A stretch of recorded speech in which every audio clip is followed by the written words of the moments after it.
3, 2, 1, and stop. We are following breaking news. The LAPD in pursuit. This just started in Van Nuys after 9 o'clock. No word on the want just yet. We're working on it. Good evening. You're watching LA Live News Tonight. I am Laura Diaz. So we're going to bring in Tim Lynn right now, our expert on these police chases. Tim, this is an LAPD pursuit in Van Nuys at Delano Street and Cedros. What do you know at this hour? Right now, there's not much information on this that we've confirmed, but LAPD has been chasing this for quite a while and have attempted spike strips a couple times now.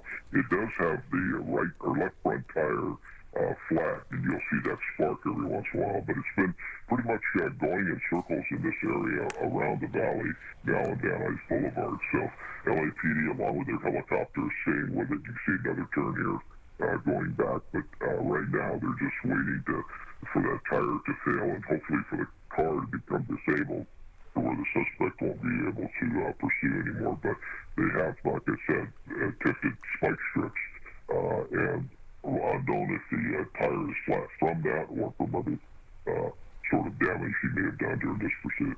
Well, if there's any good news, of course, the streets here in this part of the valley, they're rather wide, so you can make a turn like he just made, even at a quick pace, and not hit a car parked on the street. What will be their number one concern at this hour at 9:15 at night?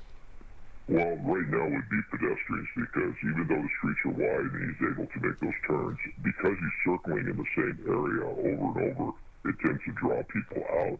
And then you might have people out in the street trying to get their social media pictures and become victims of this. But just sticking with them right now. I'm just watching the procedure by the LAPD right now. Looks like they're just sticking with them, trying to keep track of him with the helicopter, with the ground car, in case it does come to a stop, but not being too aggressive with the vehicles. But like I said, with these turns he's doing, staying in the same general area, I'm sure they're setting up some type of plan to be able to disable the rest of the tires on this, but at the same time not being really aggressive to where they're trying to do the pit maneuver or spin him out. But these streets here can bring people out, as I said, and you don't see that pedestrian or person standing in the street until it's too late. But hopefully he runs out of tires, or this driver runs out of tires here shortly before anybody really gets hurt. They're now at Calvert Street and Kester. Ooh, just hit a car right there, flipped over on his side. Yeah. So shows you the danger, right, Tim? I mean, he wasn't going that fast. Not at all. He just moved over, just hit that car just right, and sent him up over the side. And now they're going to have to hold the positions and be very careful getting in on this, because even though he's a wanted suspect, they have to be protected getting in there. You see them making a very aggressive move. Obviously, we must be the windshield out, because that's the way he's coming out. And now taking him into custody, and now they'll call for LA Fire Department to come in and render aid if needed.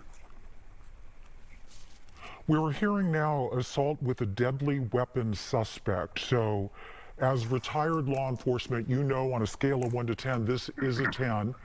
And this is something you have to be very concerned about. We saw about a dozen officers approaching, and it is a very delicate operation. He's a suspect, but he also was potentially injured when he lost control of his vehicle. That's correct, and that's you have to not only have to protect yourself in this situation, you also have to go up and render aid if that person is hurt. And for what I'm looking at, it looks like maybe the windshield came out, or I couldn't tell if there was a moonroof on it. But the way they pulled him out, it definitely was through the front there. That might be part of the window that's there on the side. So luckily they had good eyes on him as they came up to it, so they weren't too afraid of what was going on, and to see that he was incapacitated, and were able to get up on him pretty quickly, get him out, and now they'll start checking him, making sure he's okay, that he's breathing, he's conscious, and now LA Fire Department's been already called to come, and they'll clear them into the scene to render aid. But yeah, it's a very dicey thing when you have a possible armed suspect and they crash. Now you have to figure which one can you get down here, protecting yourself and also rendering that aid. Really, they have to perform on many levels at this point. The number one priority is to keep the public at large safe, to try to take the suspect in peacefully, and also to try to prevent any kind of an accident. I don't know if we're able to re-rack that tape at all, but all of a sudden he was turning that corner, and I don't know, Tim, what would you guess his speed to have been? I would have thought maybe 35, 40. He didn't seem to be at an excessive speed.